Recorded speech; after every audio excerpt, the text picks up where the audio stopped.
What's up, Taiwan? I'm Liao with news from here in Taiwan and around the world. The world's most advanced microchips are one step closer to being made in Kaohsiung in southern Taiwan. 这个台积电的相关的这个需求，那也配合了整个这个半导体供需的这个情势，来协助台积电能够顺利的在高雄落地投资。 The world's largest chip maker, Taiwan Semiconductor Manufacturing Company, or TSMC, began moving equipment into its newly built chip fab in the city. The facility plans to begin mass producing chips using the 2-nanometer process in 2026. Clients Apple and AMD are expected to receive the first batches of product from the fab.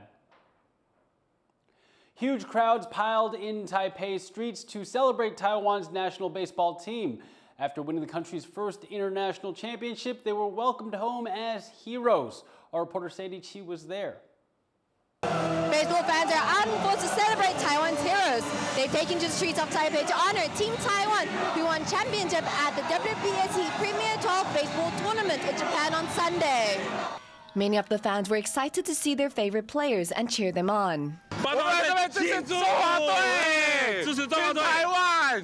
爱老哥，对，吉利吉捞，嘿，中华队2013年输给日本队啊，而且现在逆转胜，而且隔了10几年，我觉得就是台湾棒球的转捩点。这次是这冠军，这冠军真的是对啊，超开心的，真的超开心的，超棒的。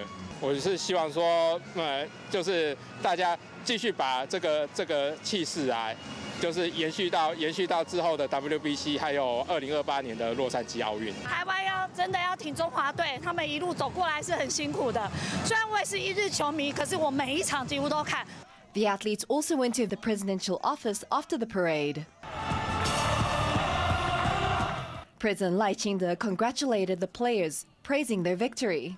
恭喜 Team Taiwan 所有台湾英雄为我国赢得第一座 历史上世界级的冠军，感谢你们将台湾推上世界第一，你们都是台湾之光，也因为有你们，国际社会会看见台湾，知道台湾不是只有半导体，台湾还有棒球。 With this victory, this is a new chapter for Team Taiwan to earn more top spot at international competitions. Joseph Wu, Bryn Thomas, and Sandy Chi in Taipei for TaiwanPlus. The government has rejected calls to allow dual citizenship for permanent foreign residents in Taiwan. The Interior Ministry said in a statement that changes to the nationality law would never be adopted, citing security and economic concerns. It comes after foreign residents and NGOs in the country launched a petition for the government to consider dropping the requirement to renounce citizenship of other countries. Taiwan's single nationality policy allows exceptions for people with significant skills or those making lasting contributions to society. Existing citizens are also free to obtain other nationalities. Controversy is brewing in the Philippines as Vice President Sara Duterte made assassination threats against President Ferdinand Marcos Jr. It comes after months of political infighting that has seen the Marcos-Duterte alliance fall apart, with the fallout expected to divide an already polarized Philippines. Gino Lopez reports. Protesters outside the Philippine Congressional Building calling for the impeachment of Vice President Sara Duterte. Inside, she is under fire, facing a congressional hearing for alleged corruption, including the misuse of $6 million worth of confidential funds in just 11 days. Claiming political persecution, Duterte has retaliated with a series of threats against President Ferdinand Marcos Jr., the latest not only the most shocking, but the most severe. Kasi may kinausap na ako na tao. Sinabi ko sa kanya, kapag pinatay ako, patayin mo si BBM, si Lisa Araneta, at si Martin Romualdez. No joke. In a press briefing, Duterte said the president and his allies want her out of the way to solidify their hold on power. Marcos and Duterte were themselves former political allies who ran together and won a landslide victory in the 2022 national elections. Both are from political dynasties. Marcos Jr. is the son of Ferdinand Sr., the dictator ousted by a popular revolt in 1986. While Duterte's father Rodrigo is the most recent former president, notorious for his pro-China stance and instigating a bloody drug war that saw thousands of Filipinos killed. Barely 2 years in office, the Marcos-Duterte alliance fell apart as they disagreed on various domestic and international issues, most notably maritime disputes in the South China Sea, and the approach to the so-called war on drugs.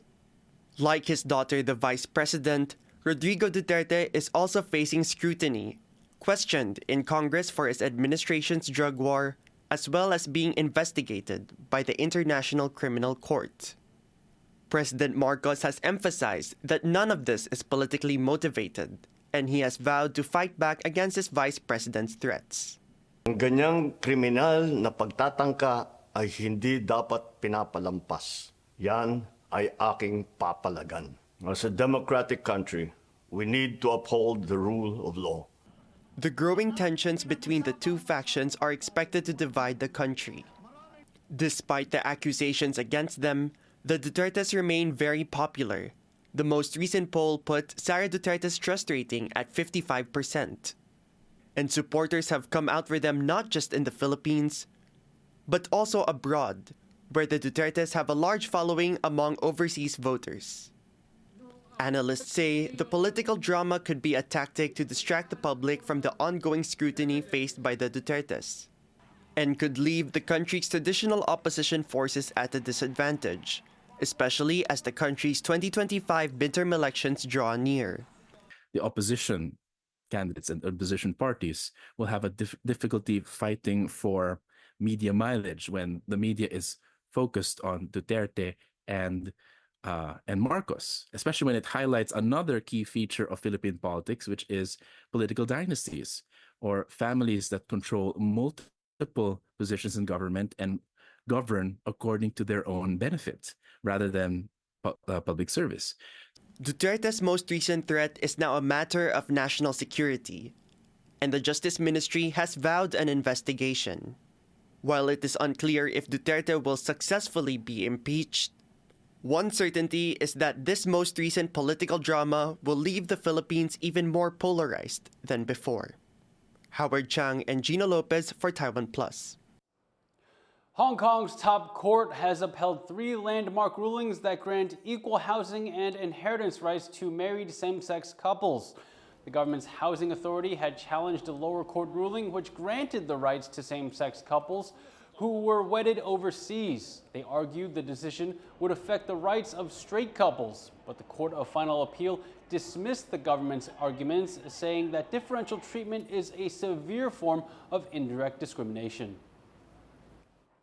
13 women's and religious groups have formed an alliance whose goals include keeping surrogacy or paying a woman to carry someone else's child illegal. Surrogate motherhood is currently banned in Taiwan, though it tolerates citizens hiring women as surrogates abroad. It's a practice that's especially popular with single women and same-sex couples who aren't eligible for IVF treatment. Some groups are pushing to reverse that ban, but this new alliance wants it to remain, saying it exploits women's bodies. 有些经济弱势上面的妇女，她们也是为了金钱的缘故，所以她们就好像出租她们的子宫，有一些商业上面的那种，我们认为这个是不妥当的。The debate over the issue shows a split not just in ethics, but in how to solve the problem of Taiwan's birth rate, among the lowest in the world. And we'd like to thank you for watching What's Up Taiwan. You can visit the TaiwanPlus website or follow our social media for more stories from Taiwan and around the world. Finally, take a look at this pack of Patagonian Mara roaming the deserts of Dubai.